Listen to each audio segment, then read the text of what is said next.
Hello guys, Arcand here. I am the darkness in the light, the flower on the wall, and the resplendent nightfall. Welcome back to Supernova. And the past video was an intro to some sort of mission that Nick will go under behind Meneses' back, and I'm kind of nervous, so let's see what'll happen.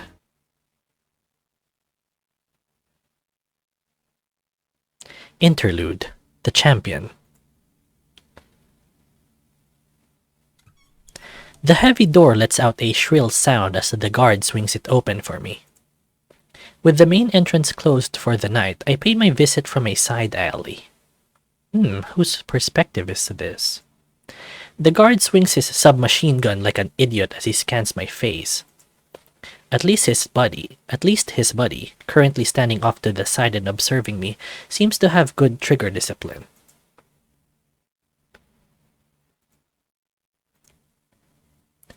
The boss is waiting for you upstairs. He points to the elevator down the hall. Top floor.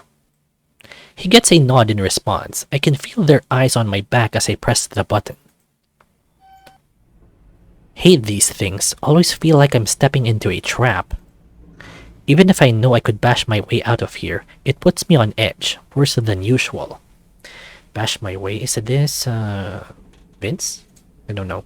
Of course, there's a camera staring at me from the corner. I stare right back, counting the seconds until the elevator finally goes up to my destination. I'm greeted by two more guards as I step into the hallway. Wonder how many are stationed across the building. With how tall it is, the main concern would be guarding the elevator shafts. Unless your enemies can fly. Hop on the roof.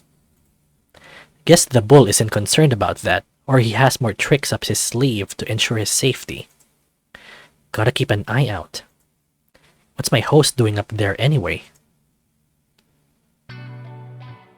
The bull is across from me, speaking to some woman I don't know. But while he is the one I came to talk with, it's the rest of the people on the roof that draw my eye. The man leaning against the wall to my right with his arms crossed at his chest. He was there the last time too, and like before, the tiger is dressed like the guards from downstairs, but he's not visibly armed. Tiger? My presence only elicits a raised eyebrow before he goes back to looking bored, his posture completely relaxed. Meanwhile, off to the side, at the edge of the building, another man, a zebra, is tied to a chair and gagged. Oh, what is this? The only thing separating him from a very long fall is the waist-high concrete. What the hell did I just walk into? There's clearly some kind of meeting, so I hang back, waiting for it to be concluded. This has nothing to do with me. But that doesn't last. As soon as the bull spots me, he waves at me to approach. So I do, making sure my back's not to the tiger. Not about to have him out of my sight. Oh! It's him, the supervillain. Looky here, my favorite wolf. Mr. Norton. One of your men? I wish. What do you say, Megaton? The offer's still wide open. Don't call me that. You gotta loosen up, boy. It's a great name. But if you don't like it, I have some more suggestions. No need. Ah, fine. Wait, where are my manners, Lady Zhao? It doesn't matter. I'll let you get back to your meeting. Nonsense! I've got nothing to hide here. Not from you two, anyway. Isn't that right, Earl? That last one is apparently addressed at the zebra, who tries to shout something muffled in response. Fucking moron. Gonna deal with you real soon, don't you worry. Can I ask what is happening here? I'm wondering the same, lady. Oh, what, him?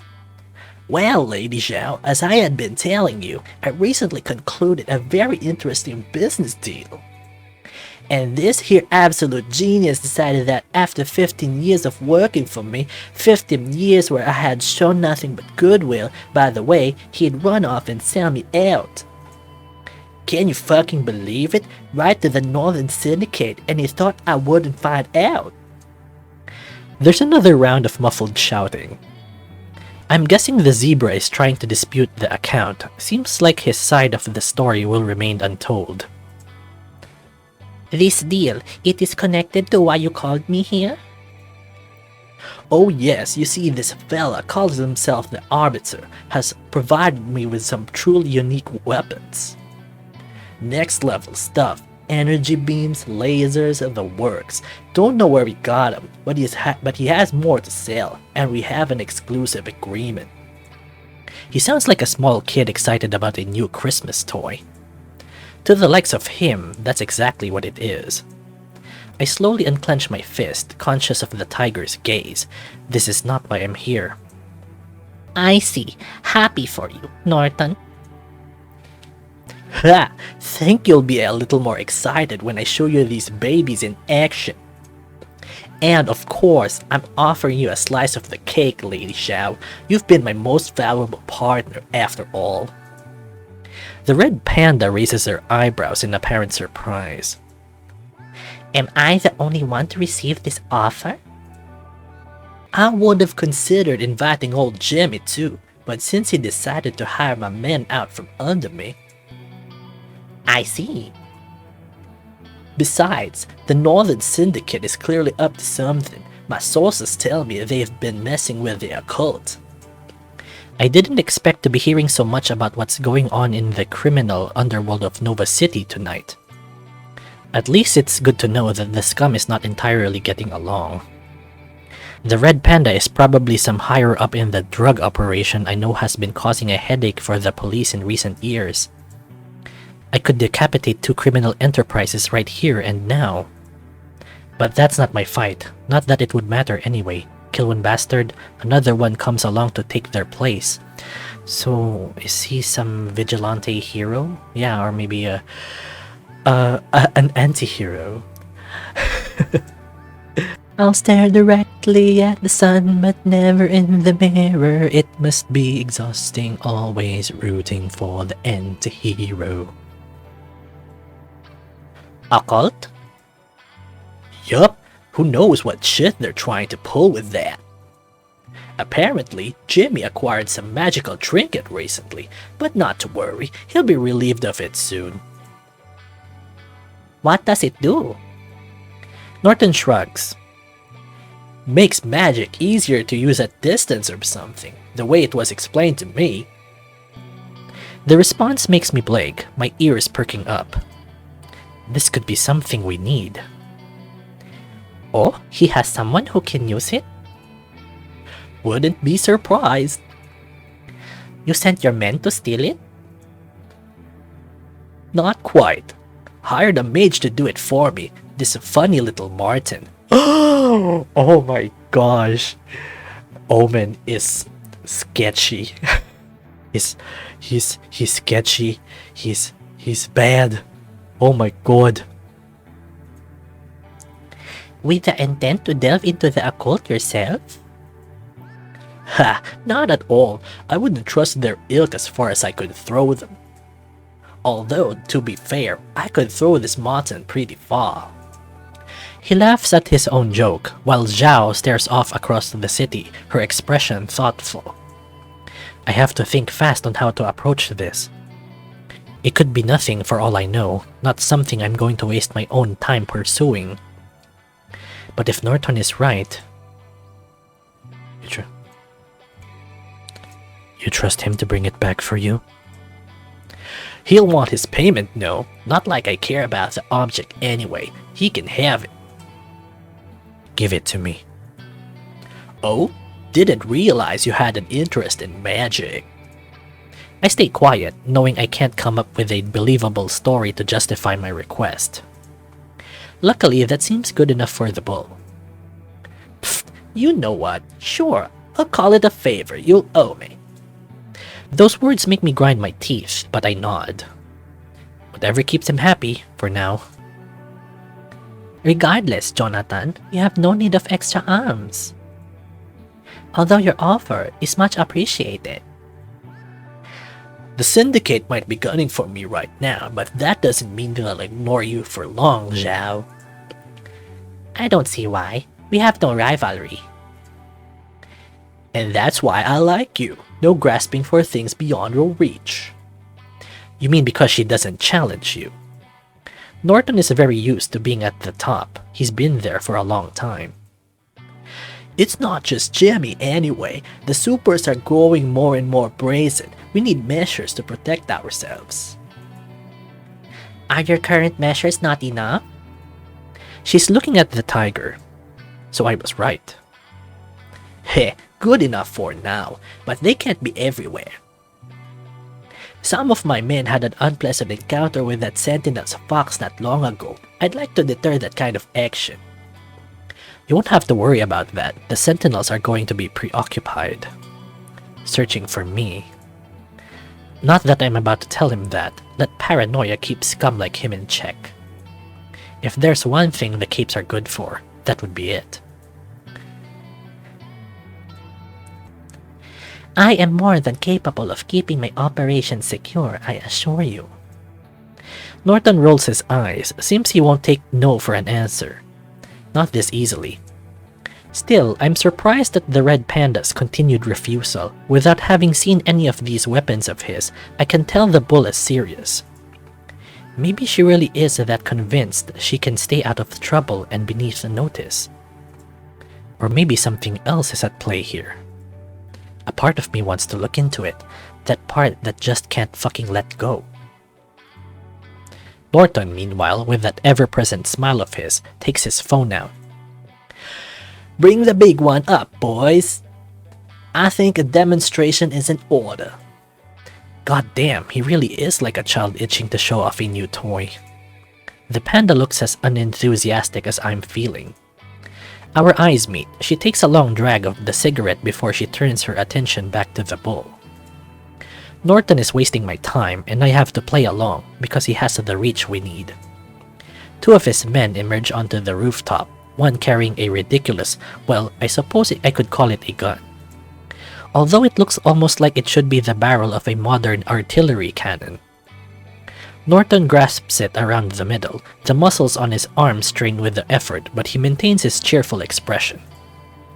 Zhao and I follow him to the center of the rooftop, where he takes aim at his target. The zebra squirms madly in his restraints, eyes crazed as his words are rendered incomprehensible by the piece of cloth in his mouth. He succeeds in toppling to the side, still bound to the chair. Norton lowers the gun. Set him up! The guard set the chair upright again, even as the zebra continues jerking around. Don't worry, Earl. I'll make sure your family's taken care of. Wouldn't want traitor spawn running around now, would we? With that, he takes aim again and... The blast leaves a hole the size of 2 fists in the man's torso, the chair, and the concrete railing behind him. Perfectly circular. The zebra shakes violently once, then slumps forward. Heh. We stand in silence as the bull hands the weapon back to his men. That's impractical. Norton chuckles. Oh, I know. I just find this one fun. The rest are far more suited for everyday use. Everyday use? I could build a little turret up here with this. What do you think? Shoot some capes out of the sky? That wouldn't go over well. Ha, I'm kidding. Loosen up, you two. Zhao is still staring at the corpse, with slight distaste, I think. Shame about the damage to your building. The comment is met with more laughter from Norton. So, you want some of this? I'm offering a good deal, Lady Zhao. No, I'm afraid my answer is going to stay the same. I feel very secure in my activities, Norton. But I appreciate your generosity. You can count on my support, should you even need it.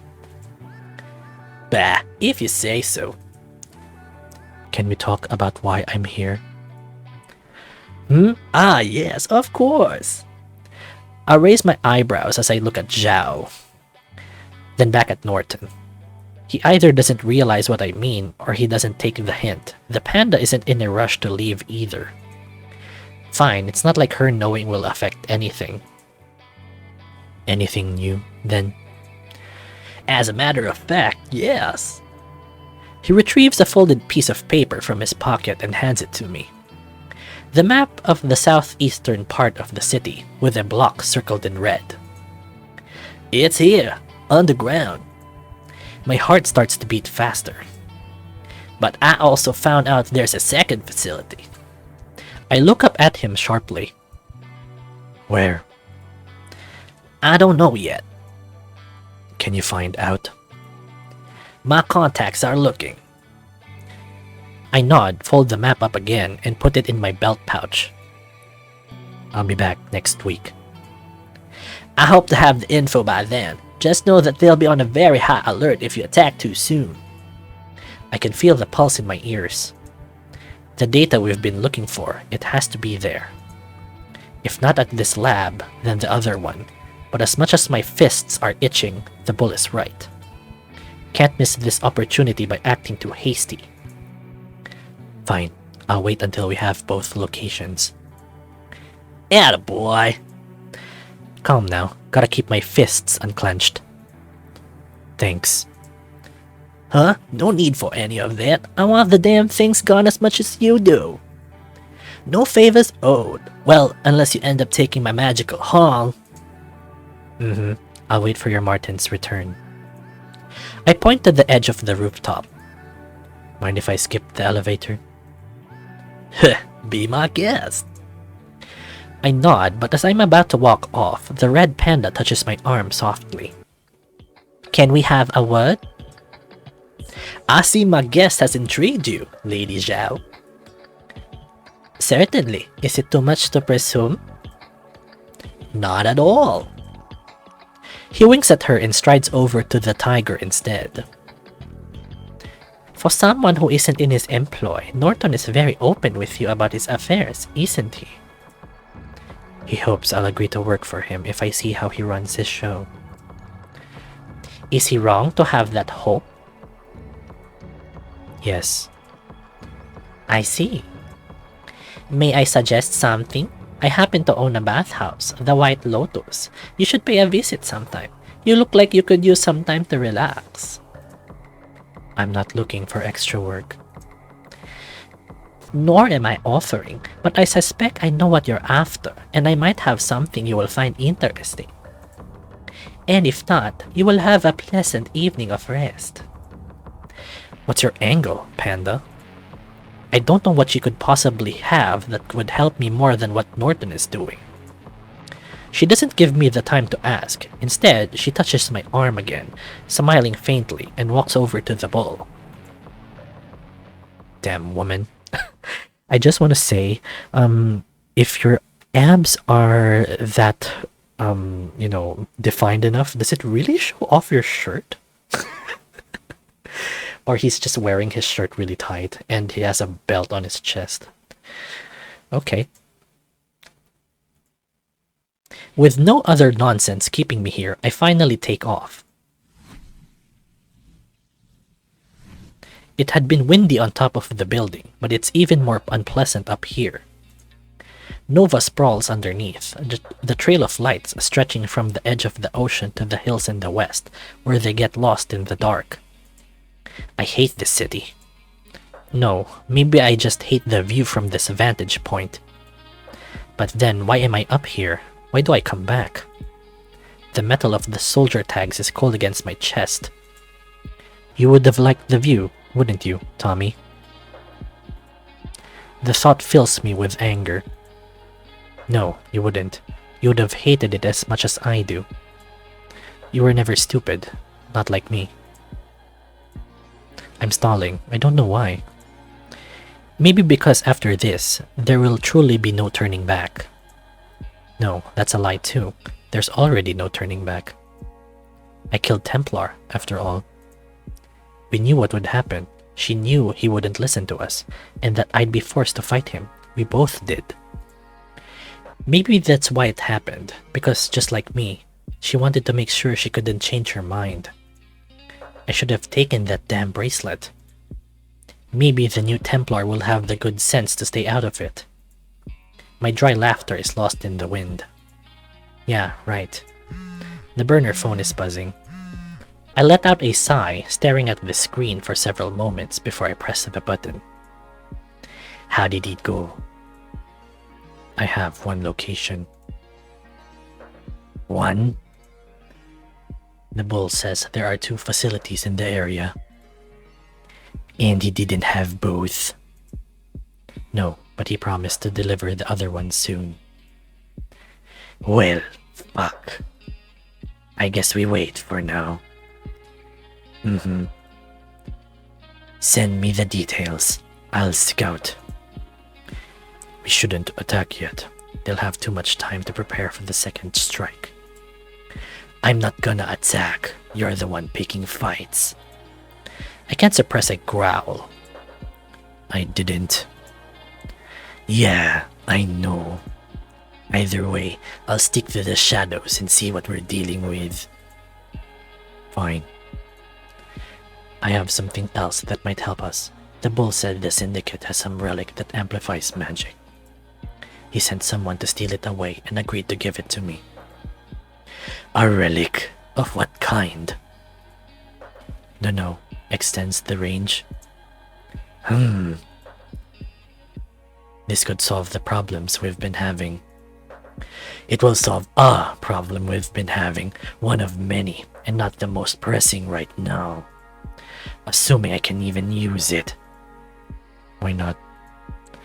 Man, okay, imagine I gave you a math problem in German. Could you solve it? I don't know. Maybe you could. You'll recognize the numerals, maybe some words, but you'd still have to figure out what the problem even is, and then come up with a solution. I'm getting ahead of myself, aren't I? Get the item, and I'll see if it's any good. The magic talk always flies over my head. Umbra knows it, but it doesn't matter as long as that magic does what we need. My understanding is irrelevant. I'll go now. What's your rush? I have a date. What? With who? A bottle of vodka. Jacob. How's your arm? Still aches. Well, sorry about that. I did what I could. I know, it doesn't matter. I can do my job. Your job right now is to lay low. Send me that location. I'll be in touch after I pay it a visit. Fine. I returned the phone to my pocket and let myself drift through the empty air. They'll make it all work. It's the promise we made to ourselves. It won't be long now. Why pick you in a possible battle? What? My body is suddenly heavy, thoughts become sluggish as my vision blurs. Am I falling? A voice I don't know has filled my head, but I can barely understand what it's saying. Did someone speak? Be this ambition? Love? No. It is anger. What? Fight then, my wolf. Let this be your gauntlet. Victory or defeat, it matters not, only that you fight. The fog lifts. I'm suspecting Lady Winter, but doesn't she have weather manipulation? Well, anyway. I'm on another rooftop, staring down at the street. There's a lone car driving up the avenue, no people in sight. It's dark here. The light from the street lamps doesn't reach this high. Did something happen just now? I could swear I was just flying far above. I don't remember touching down. I half expect Umbra to jump out of the shadows in that unnerving way of his. He enjoys messing with my head far too much. But I'm certain there's nobody else here. Fuck, I'm losing it. No, I lost it a long time ago. I turn from the shadows and look back to the city. All that's left now is to finish what we started.